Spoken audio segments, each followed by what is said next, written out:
Hello, welcome to uniform services academy. இன்றைக்கி என்ன video பார்க்க போகிறோன்னு பார்த்தீங்கன்னா, இந்தியன் நேவியோட அக்னிவீர் ரெக்ரூட்மெண்ட் வந்து அனௌன்ஸ் பண்ணியிருக்காங்க. ஸோ இது வந்து பார்த்தீங்கன்னா உங்களுக்கு ரெண்டு கேட்டகரியாக இருக்கும். ஸோ ஒன்று வந்து பார்த்தீங்கன்னா SSR அண்ட் அனதர் கேட்டகரி வந்து பார்த்தீங்கன்னா எம்ஆர்னா மெட்ரிக் ரெக்ரூட். அதாவது 10th வந்து நீங்கள் பாஸ் பண்ணியிருந்தால் போதும் வித் 50% ஆஃப் மார்க்ஸ். ஓகே, இப்போ வந்து நம்ம SSR பார்க்குறோம். ஸோ SSR வந்து பார்த்தீங்கன்னா உங்களுக்கு எந்த மாதிரி வந்து இருக்கும் கண்டிஷன்ஸ், ஸோ எலிஜிபிலிட்டி கண்டிஷன்ஸ் என்னென்னன்றது தான் பார்க்க போகிறோம். ஸோ இதில் வந்து பார்த்தீங்கன்னா both unmarried male and female ரெண்டு பேரையும் வந்து அவங்க வந்து கால் ஃபார் பண்ணியிருக்காங்க. இதில் வந்து பார்த்தீங்கன்னா நீங்கள் வந்து கம்பல்சரி வந்து 12th standard maths with physics வந்து எடுத்துருக்கணும். அதாவது biology group R bio R computer science group. So இது வந்து நீங்கள் கம்பல்சரி படிச்சிருக்கணும். அண்ட் தென் வந்து பார்த்தீங்கன்னா நீங்கள் கம்பல்சரி 50% ஆஃப் மார்க் வந்து எடுத்துருக்கணும். இட் மீன்ஸ் அவுட் ஆஃப் 600 நீங்கள் 300+ வந்து ஸ்கோர் பண்ணியிருக்கணும். அப்படி இல்லை 10+ டிப்ளமா பண்ணியிருக்கீங்கன்னா இந்தந்த ஸ்ட்ரீமில் வந்து நீங்கள் டிப்ளமா வந்து பண்ணியிருந்தீங்கன்னா அக்செப்ட் பண்ணுவாங்க. ஸோ அண்ட் தென் வந்து பார்த்திங்கன்னா அதுலேயும் நீங்கள் மினிமம் வந்து 50% ஆஃப் மார்க்ஸ் வந்து ஸ்கோர் பண்ணியிருக்கணும். ஸோ இது வந்து பார்த்திங்கன்னா ஏஜ். ஸோ ஏஜ் வந்து பார்த்திங்கன்னா இந்த டேட் ஆஃப் பர்த் உள்ளே இருக்கிறவங்க மட்டும்தான் வந்து எலிஜிபிள் டு அப்ளை. ஸோ இது வந்து கம்பல்சரி வந்து பார்த்திங்கன்னா அன்மேரிட் மேல் அண்ட் ஃபீமேல்ஸ் மட்டும்தான் வந்து எலிஜிபிள் டு அப்ளை. ஸோ அந்த டியூரேஷன் வந்து பார்த்திங்கன்னா அக்னிவீர் கான்செப்டே வந்து பார்த்திங்கன்னா 4 years ஆஃப் சர்வீஸ் இருக்கும். அண்ட் ஆஃப்டர் தட் வந்து 25% ஆஃப் த பீப்புளை வந்து பெர்மனன்ட் கமிஷனில் வந்து உங்களை வந்து என்ரோல் பண்ணிப்பாங்க. And then pay and allowances வந்து பார்த்திங்கன்னா இதுதான். ஸோ ஃபர்ஸ்ட் இயரில் வந்து பார்த்திங்கன்னா உங்களுக்கு 30,000 rupees வந்து சேலரி. ஆஃப்டர் தட் வந்து அதில் 21,000 வந்து உங்களுக்கு டேக் ஹோம் இன் ஹேண்டில் வரும். 9,000 வந்து உங்களுக்கு ஃபண்டில் வந்து உங்களுக்கு வந்து அக்னிவீர் கார்பஸ் ஃபண்டுன்னு சொல்லுவாங்க. ஸோ அதில் வந்து நீங்கள் சேவ் பண்ணுவீங்க. இந்த 9,000 வந்து பார்த்திங்கன்னா உங்களுக்கு கவர்மெண்ட் வந்து உங்களோட இந்த பிஎஃப்னு சொல்லுவாங்க இல்லையா, ஸோ அந்த ஃபண்டில் வந்து உங்களுக்கு கான்ட்ரிபியூட் பண்ணுவாங்க. ஸோ ஆல்மோஸ்ட் வந்து இது 4 yearsக்கான ஃபைனல் சேலரி வந்து இது தான். அண்ட் தென் வந்து பார்த்திங்கன்னா நீங்கள் ஃபைனலாக 4 years முடிச்சுட்டு சர்வீஸ் போதும் நான் வெளியே வரேன் அப்படின்ற ஒரு முடிவில் இருந்தீங்கன்னா ஆல்ரெடி பார்த்திங்கன்னா உங்கள்கிட்ட நீங்கள் ஒரு 5.2 lakhs சேர்த்து வச்சுருப்பீங்க, கவர்மெண்ட் ஒரு 5.2 lakhs. ஸோ டோட்டலாக வந்து பார்த்திங்கன்னா 10.4 lakhs வந்து நீங்கள் பெனிஃபிஷரியோட வெளியே வரலாம். ஓகே, ஸோ அண்ட் தென் வந்து பார்த்திங்கன்னா இந்த எக்ஸாம்ஸ் வந்து உங்களுக்கு எந்த மாதிரி இருக்கும், இந்த 4 years ஆஃப் சர்வீஸில் வந்து பார்த்திங்கன்னா உங்களுக்கு வந்து பார்த்திங்கன்னா கம்பல்சரி இந்த மிலிட்ரியோட canteen facilities as well as medical facilities எல்லாமே இருக்கும். ஸோ செலெக்ஷன் ப்ராசஸ் வந்து பார்த்திங்கன்னா ஃபர்ஸ்ட் திங் வந்து உங்களுக்கு வந்து என்ட்ரன்ஸ் டெஸ்ட் இருக்கும். ஸோ இது எல்லாமே பார்த்திங்கன்னா அப்ஜெக்டிவ் கொஸ்டின். செகண்ட் வந்து பார்த்திங்கன்னா ஃபிசிக்கல் ஃபிட்னஸ் டெஸ்ட் இருக்கும், சரிங்களா. ஆஃப்டர் தட் வந்து ஃபைனல் வந்து மெடிக்கல் இருக்கும். ஸோ இதை பேஸ் பண்ணி தான் உங்களுக்கு வந்து ஷார்ட் லிஸ்ட் பண்ணுவாங்க. இது வந்து SSR அதாவது சீனியர் செகண்டரி ரெக்ரூட். இந்த ரெக்ரூட்மெண்ட்டில் வந்து பார்த்தீங்கன்னா கம்பல்சரி 12th 50% ஆஃப் மார்க்ஸ் வந்து எடுத்துருக்கணும். ஓகே, ஸோ இதில் வந்து பார்த்தீங்கன்னா டோட்டலாக வந்து 100 questions இருக்கும். ஸோ ஈச் கொஸ்டின்ஸ் கேரிஸ் வந்து பார்த்தீங்கன்னா 1 mark.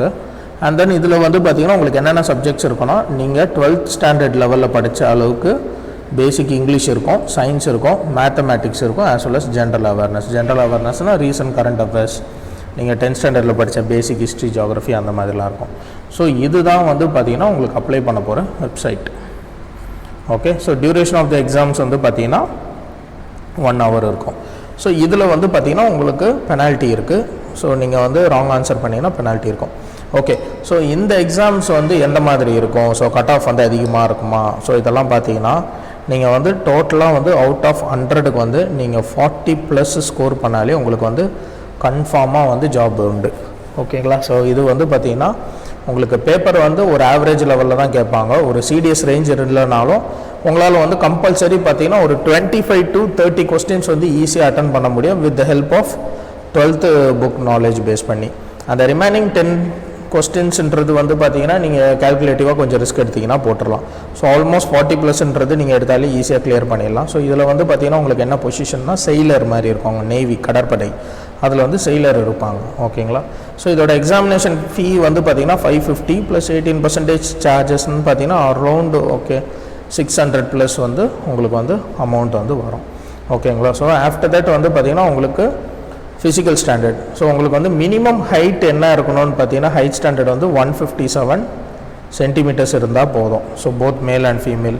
ஸோ இது வந்து மேலுக்கான ஃபிசிக்கல் க்ரைட்டீரியா. அதாவது 1.6 kilometer, அதாவது ஒரு லேப் வந்து பார்த்தீங்கன்னா 400 meters இருக்கும். நீங்கள் 4 ரவுண்ட் அடிக்கிற மாதிரி இருக்கும். அந்த ரவுண்டு வந்து நீங்கள் 6 minutes 30 seconds கம்ப்ளீட் பண்ணுற மாதிரி இருக்கும். ஆஃப்டர் தட் வந்து நீங்கள் ஸ்குவாட் ஒரு 20 போடணும், புஷ்அப்ஸ் ஒரு 15, நீ சிட்டப்ஸ். ஸோ இது வந்து 15th வந்து நீங்கள் போடுற மாதிரி இருக்கும். அண்ட் ஃபார் உமன்ஸ் வந்து சேம் 1.6 கிலோமீட்டர்ஸ் 8 மினிட்ஸில் நீங்கள் ரன் பண்ணுற மாதிரி இருக்கும். ஸ்குவாட் இருக்கும், புஷ்அப்ஸ் இருக்கும், அண்ட் தென் பெண்ட் நீஸ் இருக்கும். ஸோ இதுதான் வந்து உங்களுக்கு ஃபிசிக்கல் ஸ்டாண்டர்ட். இது முடிச்சு இதுவும் கிளியர் பண்ணிட்டீங்கன்னா உங்களுக்கு ஸ்ட்ரைட்டாக மெடிக்கல், ஆஃப்டர் தட் வந்து ஜாப் தான். ஸோ இதோட ப்ராசஸே வந்து பார்த்திங்கன்னா ஒரு 3 months டைம் தான். ஸோ இது May 27th தான் உங்களுக்கு வந்து பார்த்திங்கன்னா last date to apply. So okay, so இந்த May 27th நீங்கள் அப்ளை பண்ணிவிட்டு ஸோ உங்களுக்கு வந்து மோஸ்ட்லி வந்து எக்ஸாம்ஸ் வந்து பார்த்திங்கன்னா ஜூலையில் இருக்கும்.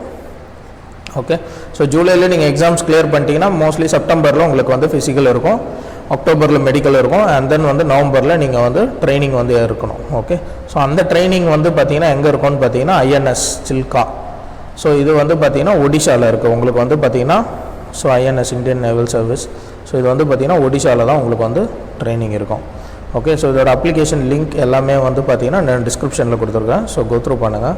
ஸோ போத் ஒன்லி 10th மட்டும் எலிஜிபிள். நான் 10th மட்டும் தான் கிளியர் பண்ணியிருக்கேன், 12th கிளியர் பண்ணலனாலும் இட்ஸ் ஓகே, நோ ப்ராப்ளம். இதிலே வந்து MR மெட்ரிக் ரெக்ரூட்னு ஒரு இது இருக்குது.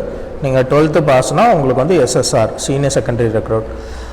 அட்லீஸ்ட் ஒரு எக்ஸ்பீரியன்ஸ்க்காவது போய் நீங்கள் ஜஸ்ட்டு ட்ரை பண்ணலாம்.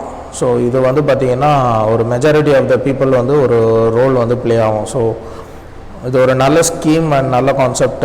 ஸோ சப்போஸ் நீங்கள் டிஃபென்ஸில் ரொம்ப இன்ட்ரெஸ்டடாக இருக்கீங்க, இல்லை ஃப்யூச்சரில் வந்து போலீஸ் ஆர் டிஃபென்ஸில் வந்து நீங்கள் போகணுன்னு இருக்கீங்க, ஸோ இப்போ ஒரு ட்ரையலுக்காக எழுதலான்னா கம்பல்சரி எழுதலாம். Okay, thank you. For further details கீழே டிஸ்கிரிப்ஷனில் எங்கள் நம்பர், அகாடமி டீட்டெயில்ஸ்லாம் கொடுக்குறோம்.